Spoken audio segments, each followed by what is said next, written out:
Assalamualaikum warahmatullahi wabarakatuh. Sekarang memasuki episode 123, membangun pemikiran inovatif konstruktif.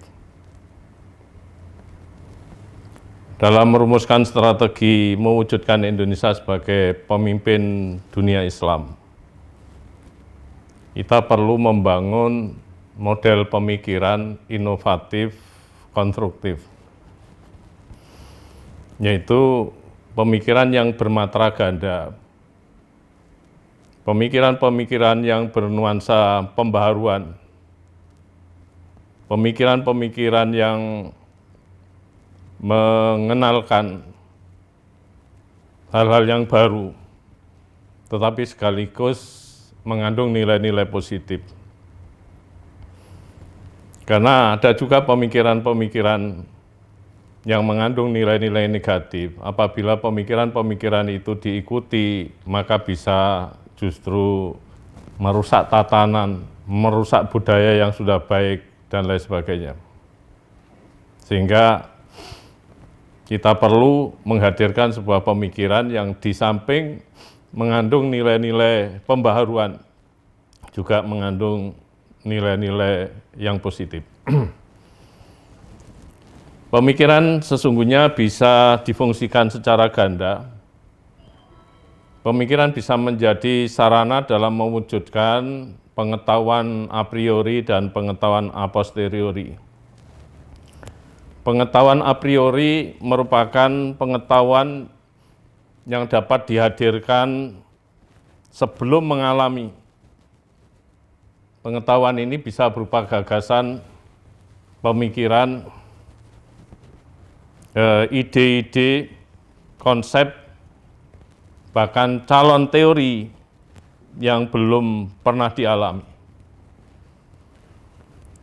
Sedangkan pengetahuan a posteriori adalah pengetahuan yang diracik atau dibangun berdasarkan pengalaman, sehingga menjadi pengetahuan yang rasional, sehingga layak untuk menjadi teori baru.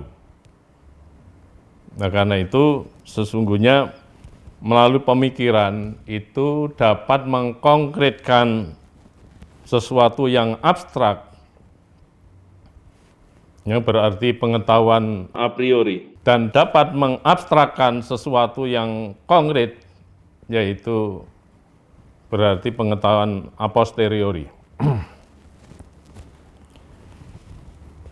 Para pemirsa yang berbahagia, bahwa Islam yang mampu menjawab berbagai tantangan kontemporer, menawarkan paradigma kehidupan sosial dan mengubah dunia, adalah Islam pemikiran yang ditindaklanjuti dalam bentuk aksi real. Jadi bukan Islam hafalan.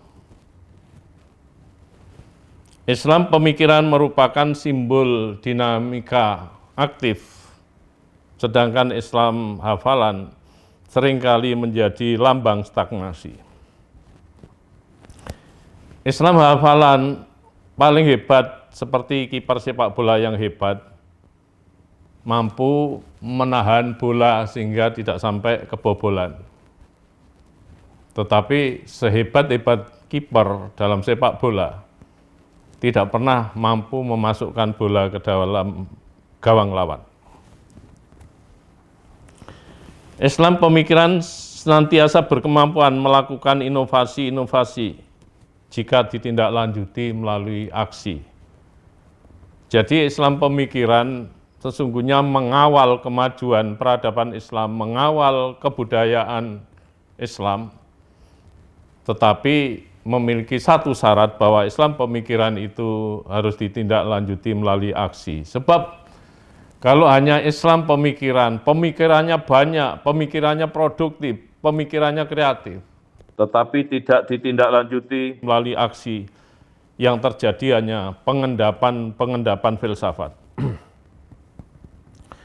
Bapak Buya Ahmad Syafi'i Ma'arif pernah menyarankan bahwa tradisi berpikir baru yang kontemplatif perlu dibudayakan di kalangan cendekiawan kita khususnya, dan di kalangan generasi muslim umumnya. Memang para cendekiawan harus mengakses pemikiran-pemikiran baru dari manapun datangnya sebagai modal awal dalam mengembangkan sesuatu, dalam mengembangkan peradaban, dalam mengembangkan kebudayaan, dalam mengembangkan khususnya ilmu pengetahuan. Kemudian mereka harus merumuskan pemikiran-pemikiran baru dan cemerlang itu secara mandiri dan orisinal. Dan tradisi berpikir ini jauh berbeda dengan tradisi menghafal, apalagi dibanding dengan tradisi yang sekedar mendengar dan berbicara, atau listening, speaking tradition. Pak Profesor Mulyadi Kertanegara pernah menyatakan bahwa pemikiran yang kreatif dan orisinal akan bisa tumbuh hanya apabila kita telah memiliki dan mewarisi khazanah intelektual yang kaya dan luas. Khazanah intelektual warisan masa lalu sesungguhnya memberikan pelajaran yang berharga bagi kita. Kita dapat memahami dan menguasai khazanah itu, bahkan dapat memberikan inspirasi untuk membangun khazanah intelektual baru yang lebih canggih.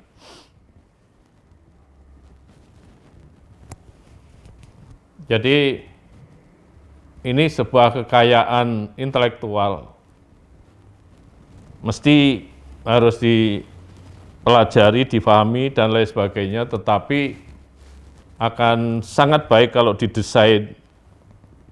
Justru ini bisa menimbulkan khazanah intelektual yang baru. Dan itu saya kira yang dinamis, yang kreatif. Khazanah intelektual tersebut tentu harus dipelihara, diamankan, dikritisi, dan dikembangkan lebih lanjut. Bangunan peradaban didirikan di atas kerja intelektual suatu bangsa, terutama para cendekiawannya. Tanpa kerja intelektual, tampaknya sangat sulit mampu mewujudkan sebuah peradaban alternatif, sebuah peradaban yang bisa dipersaingkan, yang bisa dipertandingkan, dan mengandung berbagai nilai multidimensional yang sangat positif. Selanjutnya Muhammad Abid Al-Jabiri mengatakan bahwa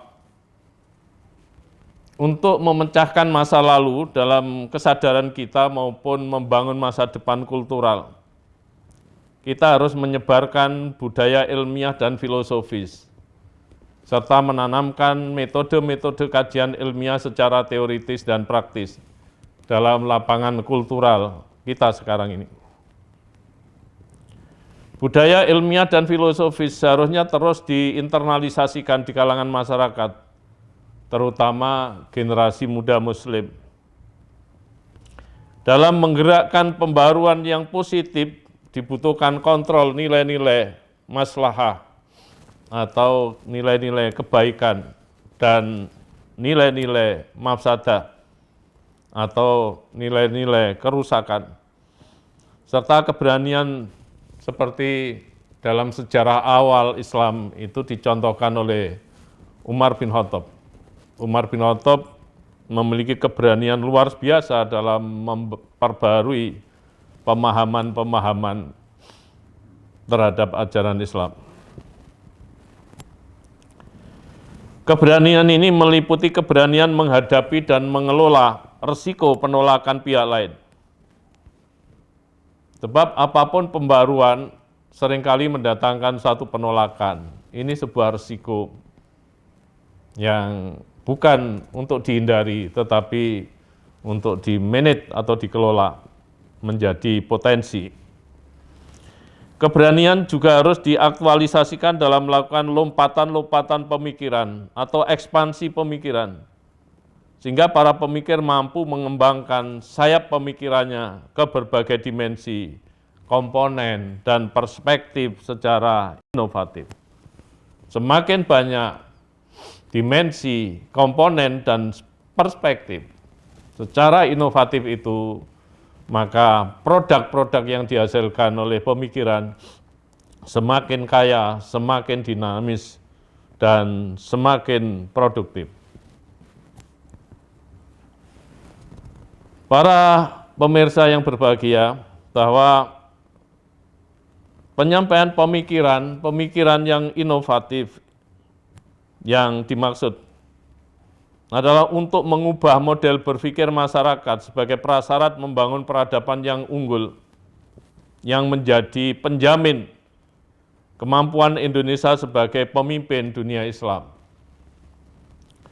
Misalnya, dari pemikiran yang fatalis menjadi pemikiran yang dinamis, yaitu pemikiran yang sifatnya menyerah, menggantungkan diri,